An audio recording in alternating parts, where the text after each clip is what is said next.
کہانی بن گئی۔ سر Winston Churchill, جو بعد میں برطانیہ کے وزیر اعظم بنے، افریقہ کے بوروں کی جنگ میں برطانوی اخبار مارننگ پوسٹ کے جنگی نامہ نگار تھے۔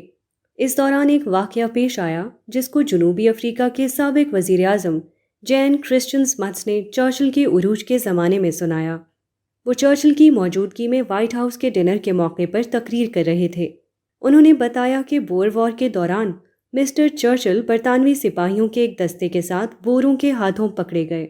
بوروں نے سپاہی اور اخباری نامہ نگار میں کوئی تمیز نہیں کی۔ انہوں نے سب کو ایک ساتھ جیل میں ڈال دیا۔ مسٹر چرچل نے جیل سے اس واقعے کی رپورٹ مجھے بھیجی اور اپنی فوری رہائی پر زور دیا، کیونکہ بین الاقوامی رواج کے مطابق اخباری رپورٹرز کو قید نہیں کیا جا سکتا۔ میں نے اس خط پر کارروائی شروع کی، مگر اس سے پہلے کہ اس کیس کا فیصلہ ہو، مسٹر چرچل کسی نہ کسی طرح جیل سے فرار ہونے میں کامیاب ہو گئے۔ اس واقعے کے کافی عرصے بعد میری ملاقات مسٹر چرچل سے ہوئی، جو اس وقت برطانوی کابینہ کے رکن تھے۔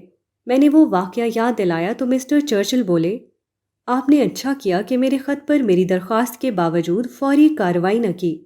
اگر آپ جلدی میری رہائی کا انتظام کرا دیتے تو میرا 9,000 پاؤنڈ کا نقصان ہو جاتا۔ وہ کیسے؟ میں نے حیران ہو کر پوچھا۔ وہ اس طرح کہ میں نے اپنی جیل سے فرار ہونے کی داستان ایک رسالے کے لیے لکھ کر اسے 9,000 پاؤنڈ میں فروخت کیا۔ مسٹر چرچل اگر آسانی سے رہا ہو جاتے تو یہ واقعہ ایک سادہ واقعہ ہوتا، وہ کہانی نہ بنتا، مگر گرفتاری اور اس کے بعد جیل نے اس کو کہانی بنا دیا۔ زندگی میں کبھی ایسا ہوتا ہے کہ ایک واقعہ پیش آتا ہے جو بظاہر ناخوشگوار ہوتا ہے۔ آدمی اس کو دیکھ کر بے حوصلہ رہنے لگتا ہے، مگر بعد میں جب آخری نتیجہ سامنے آتا ہے تو معلوم ہوتا ہے کہ ابتدائی اندازہ بالکل غلط تھا۔ ناخوشگوار پہلو میں ایک خوشگوار پہلو چھپا ہوا موجود تھا۔ جو واقعہ اپنی ابتدا میں نقصان کا واقعہ نظر آتا تھا، وہ اپنی انتہا میں فائدے کا واقعہ بن جاتا ہے۔